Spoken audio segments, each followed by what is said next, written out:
Mugamba mutya mwenna abali ku channel yaffe eyitibwa Kyayiti YouTube channel yaffe. Kyembasaba mugende maaso n'ogyegattako kigenda kuba kirungi nnyo. N'ekirala likinga video olunaku lwa leero nze n'ensonga yaffe y'okumanya eddagala lyenjagadde okulaga njagadde nkulaga eddagala eriyitibwa kalera oba kaleera gwe njagadde okubeera nga nkulaga. Eddagala eryo mubadde mulimbuuza nnyo wa gy'osobola oddisanga, olikozesa otya. Kaleera ojja kumusanga mu butale obw'enjawulo, obutale obutunda ebintu eby'enjawulo ne kaleera oyo ojja mmusangayo wamu ne mu supermarket ezimu ziba naye naddala ezo ezitunda ebyo ennyaanya, butungulu, biki ebyo bwe bityo obeera ojja kumusangayo bulungi nnyo, naye ng'okusinga mu butale tajja kubulayo mu butale obwo obunenemukko. Kati kaleera oyo mulungi nnyo, ajjanjaba endwadde ez'enjawulo, ayamba omubiri okugwongera amaanyi n'okubeera nga gulwanyisa ebyo ebyandibadde bikumalako emirembe mu mubiri gwo. Kusookera ddala tusooke tulabe enkola gy'omukolamu gy'omwakimbuuza. Omukwata nga bw'olaba n'omusalamu n'obeera ng'oggyamu ensigo ezo, naye osooka kumwoza bulungi, sooka omwozeeko bulungi nnyo. Kati muggyeemu ensigo nga bw'olaba, olaba ndowooza.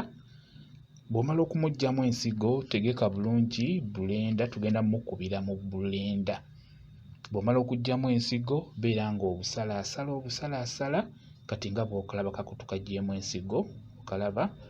Kati leeta bulenda yaffe bulungi obeere ng'obusalaasala nga bw'oteeka mu bulenda. Bw'otyo bw'olina okukola, bulenda yeeyo. Kati busaleesale nga bw'obuteeka mu bulenda nga bw'olaba.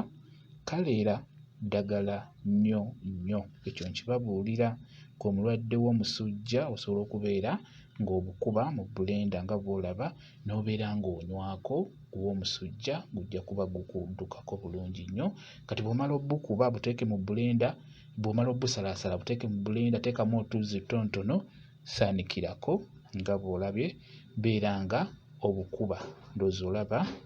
Kati bw'omala obukuba bulungi omulaba by'otumukubye, funa akasengejja ofune n'akantu w'ogenda okusengejjera. Musengejje bulungi ndowooza omulaba. W'omukuba aleeta ekyovu ew'amaanyi nnyo.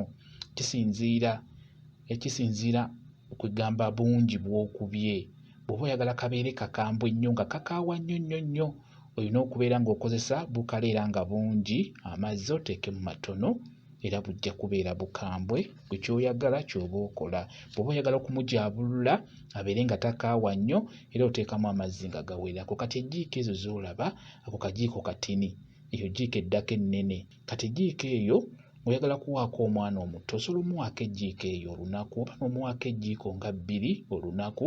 Ejiiko bwe zityo, omwana oyo omuto abeera akyali omuto, si kirungi ddumuwa mu bungi. Ate gwe omukulu osobola okunywako egiraasi ng'eyo oba n'onywako ekikopo olunaku, n'onywa ekikopo kimu olunaku n'okinywamu ku makya ng'omaliza okulya ekyenkya n'onywayo ekitundu, ne wano ng'ogenda kwebaka n'onywayo ekitundu. Omubiri gwe gugenda kweyagala bulungi nnyo. Ekirala ku ndwadde nga tuvudde ku musujja owa sukaali ng'akusumbuwa, kati nga bw'olaba liiryo ndikubye mu bulenda, naye ndikubidde muzadde wange kuba sukaali amusumbuwa. Ebiseera ebisinga mba saagala amale nnaku ziwera nga 3 nga tanywedde ku ddagala eryo eryaffe eryo emiddo. Mirungi nnyo ku mulwadde wa sukaali. Kati ng'oyo kaleera mulungi nnyo ku mulwadde wa sukaali. Obeera olina okumira zino empeke ze bakuwa mu ddwaliro za buli lunaku, naye ate n'onywa ne ku lino. Kikulu nnyo onywe ne ku eryo. Mukitegeera mmwe sukaali baasumbuwa. Singa onaaba otunuulira nnyo eddagala eryo nga nalyo olinywako ery'enjawulo, sukaali tajja kukumalako mirembe, tajja kukusumbuwa. Singa onaaba osobola okumufuga bw'otyo nga w'omuwa ku ebyo ebikaawa eby'enjawulo. Ne kaleera mulungi nnyo ku mulwadde wa sukaali. Ekintu ekirala, mulimu abantu abaagala okusala weight. Olina olubuto lunene oyagala kulusala. Kati wano kaleera ono oba olina okumunywa era omujaabululamuko, kwegamba teekamu ku mazzi nga gawerako, kino ekikaawa kikendeere kuba ye buli w'oteekamu amazzi ekikaawa kikendeera. Gy'okoma okukola nga kaleera mungi ng'otuzzi tono tw'otaddemu gy'akoma okukaawa ennyo. Gy'okoma okuteekamu amazzi amangi ate era gy'akoma okujaabulukuka n'abeera nga takaawa.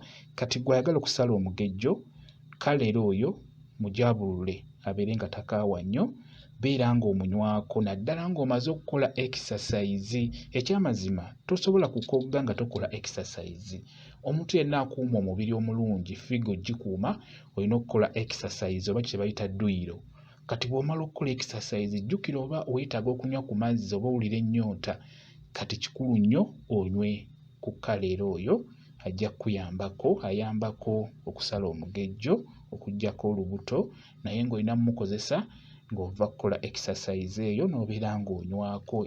Ekirala mulimu abakyala ng'enviiri zammwe zibasumbuwa, nammwe abaami ng'enviiri zisiiwuuse, zisiiwuuka, zikutukakutuka nga tezitegeerekeka bulungi.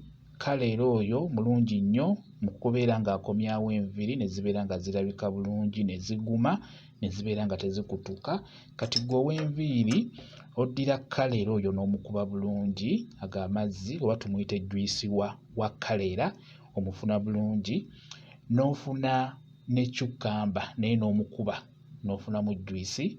Kati juyisi wa cukkamba n'omugatta ne juyisi wa kaleera n'omugattamu n'okola mikisi, n'ofuna bwe bayita gira bamuyita gira nja kuba mbibalaga mu maaso awo engeri gy'obigattamu.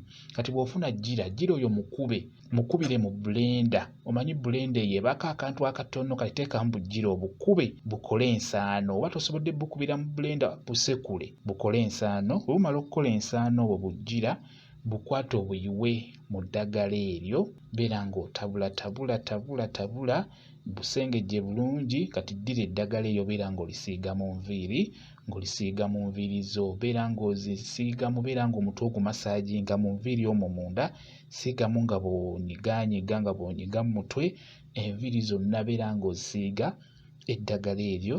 Tezigenda kuddamu kukutuka ekirala, zigenda kubeera nga zirabika bulungi nnyo, zigenda kunyiira, zigenda kudda mu kkala zaazo entuufu nga bwe zirina okubeera. Kaleera y'oyo, kaleera ajjanjaba bingi naye bye nsobodde okubeera nga mbabuulirako. Mubeere nga mumunoonya, mubeere nga mumukozesa. Mwebale kubeera ku channel yaffe eyitibwa Kyayiti YouTube channel yaffe. Kyembasaba mugende mu maaso n'ogyegattako, kigenda kuba kirungi nnyo. N'ekirala likinga video, mbeere bulungi, mweraba.